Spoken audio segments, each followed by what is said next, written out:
ازيكم يا حبايب قلبي، هنعمل مع بعض النهاردة طريقة جميلة جدا للسمك المكريل بسمكتين بس. هتعملي يعني أكلة محترمة هتكفي 5 أفراد كمان.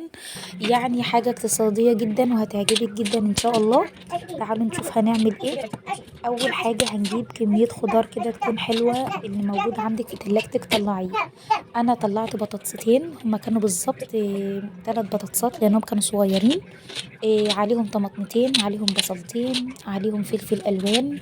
مش متوفر فلفل ألوان حطي فلفل أخضر، بس لو عايزة تخليها سبايسي حطي فلفل أخضر شطة يعني. حطيت جزرتين كمان، وحطيت كزبرة على بقدونس تمام، وبصل تمام. بس بدأت ان انا اقطع بقى كل دول بالطريقة اللي انتوا شايفينها ديت. وهبدأ بقى ان انا احطهم بقى في جنب لحد ما اجيب السمك. طبعا انا غاسله السمك كويس ونقعاه في ملح وليمون وسايباه بقى لحد ما ينضف قوي قوي يعني ولحمته تبيض كده. وبعد كده هبدأ ان انا اجيبه بقى واقطع السمكة. قطعتها ل4 منابات تمام. يعني السمكتين عملوا 8 منابات ما شاء الله. بجد الصينية دي كانت جميلة قوي، كفتنا لدرجة ان احنا ما كناش قادرين نخلص الاكل والله العظيم من جمالها.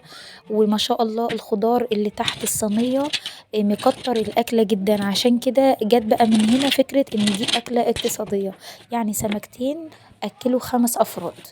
انا على فكرة جايبة السمكتين دول ب75 جنيه.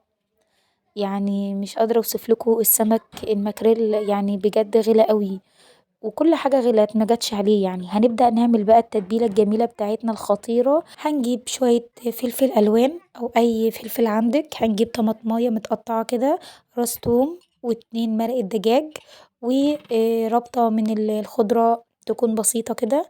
وهنجيب توابل السمك، وهنجيب طبعا معلقتين كبار صلصة، ومعلقتين كبار زيت، وكمون، وطبعا كاري طالما الموضوع فيه سمك، فلفل اسود، والملح. وطبعا هنكتر في الليمون لان طبعا اساس السمك هو الليمون. حطينا برضو جزر وبصل، يعني شوية بواقي من الخضار اللي موجودة كده، ضفنا عليها شوية الحاجات اللي قلتلكوا عليها دي. هنبدأ نضرب بقى الخلطة الجميلة ديت في الكبة، ولو عايزة تحطي شطة برضو حطي. هاخد جزء كبير من الخلطة وهحطها على الخضار بتاعي، وسبت الحبة الصغيرين دول للسمك. وطبعا كده كده يعني هحشي بيهم بطن السمكة، وفي نفس الوقت هاضيفها على الصينية، فكله هيشرب من بعضه. يعني طبعا هنا التتبيلة بتاعتي اكيد هتعوز برضو شوية ملح. مع ان انا حاطة فيها ملح، بس برضو نعمل حساب ان الخضار اللي هو اللي انتوا شايفينه ده بيعوز ملح برضو ليه لوحده كده، فما تكتريش. وبعد كده هبدأ بقى اجيب التتبيلة بتاعتي واحشي بيها بطن السمكة واكتر بقى قوي. مش قادرة اوصفلكوا طعم الأكلة دي عامل ازاي، انتوا لازم تجربوها. يعني ماما كانت دايما تقولي على الوصفة دي، بس انا ما كنتش برضه اعملها. يعني انا بحب السمك يكون الروسي، يكون يا اما مشوي ومحشي بطنه، يا اما مثلا مقلي. انما ما جربتش ان انا اعمله بالطريقة دي. فبعد الغلا اللي احنا فيه ده بجد فكرت في الفكرة ديت وقلت مش مشكلة اعملها واجرب. بجد انا نويت ان انا اعملها كده كل مرة. هبدأ ان انا اغطيه بالفويل، وبعد كده هدخله الفرن على اعلى درجة حرارة في الرف اللي تحت خالص. وطبعا هغطيه ومش هشيل من عليه الغطا الا لما اتأكد ان هو خلاص استوى، يدوب ياخد وش بس. هنا بقى هنعمل الرز ده هيبقى مختلف شوية، ده اسمه رز بالبهارات. الوصفة دي انا واخداها من واحدة صاحبتي يعني عزيزة عليا، عجبتني اوي الوصفة فقلت اجربها. بس انا ضفت عليها حاجة بسيطة مش اكتر يعني. هبدأ ان انا احمر الرز، بس هحمره واحدة واحدة، يعني معلقتين بمعلقتين كده، لحد لما المعلقتين دول يبدأوا مثلا يفرفروا كده في الحلة. هبدأ احط معلقتين تانيين تمام. وبعد كده هفضل استمر بالخطوة دي لحد ما ياخد اللون اللي هو يعني البيج ده، مش اللي هو الذهبي، اللون البيج ده. وابدأ ان انا بقى الخطوة الزيادة اللي انا حطيتها بس على الرز، ان انا حطيت عليه بصلة كبيرة مبشورة وفصين توم، فرمتهم وحطيتهم وقلبتهم لحد ما اصفروا. وبعد كده بدأت احط البهارات، هو اسمه رز بالبهارات. فطبعا البهارات اساسي بتاعته اللي هي الكاري، وبهارات السمك، والكزبرة الناشفة، والملح، والكمون طبعا تمام.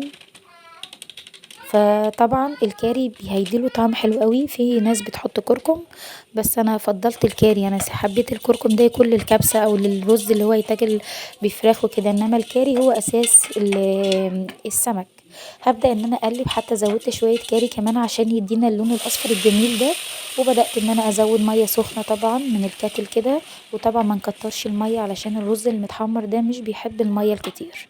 وبس كده هنسيبه بقى يستوي ونشوف بقى الصينية بتاعتنا الجميلة بعد ما طلعت من الفرن، شكلها والريحة تهبل بجد والله العظيم، احنا كنا بننقي الخضار من الصينية قبل السمك من طعامته وجماله. اما بقى الصوص اللي طالع من الصينية ده بجد يعني ده حكاية تاني خالص لوحده، بجد طعمه حلو. الأكلة دي هتبقى حلوة جدا للناس اللي هي عندها بتعمل دايت ما بتحبش الحاجات المهدرجة، لا بجد وصفة جميلة جميلة جدا وتستاهل ان انتوا تجربوها، واقتصادية ومغذية مع شوية السلطات بقى الحلوين بتوعنا جنب الأكلة كده. على فكرة ما كانتش محتاجة سلطة أصلا لأن الخضار ده كفيل، بس احنا بنحب السلطة جنب الأكل في كل حاجة. ده الشكل النهائي بتاع وصفة النهاردة، الرز بالبهارات، السمك المكريل بالطريقة الجميلة ديت، وشايفين السمكة يعني الحشوة بتاعتها ثابتة زي ما هي، والبطاطس دايبة دوب، وكمان ما غابتش في الفرن نهائي، يعني قعدت حوالي بالظبط ساعة إلا ربع في الفرن الكهربائي، يعني لو في الفرن الغاز هتاخد منك وقت بسيط جدا. أهم حاجة تعلي النار عليها، درجة الحرارة تكون عالية علشان تستوي معاكي بسرعة. شايفين البطاطس المستوية جدا، يعني حاجة كده في منتهى الجمال، واللحمة بتاعة السمك جميلة ومستوية، وكل حاجة في الصينية دي أنا حبيتها قوي الصراحة. والرز مفرفر وجميل أوي أوي عشان ما زودتش طبعًا مَيّته. أتمنى إن فيديو النهارده يكون عجبكم، ولو أول مرة تتابعيني أنا اسمي ضحى الصادق من مطبخ دودو، وبألف هنا وشفا.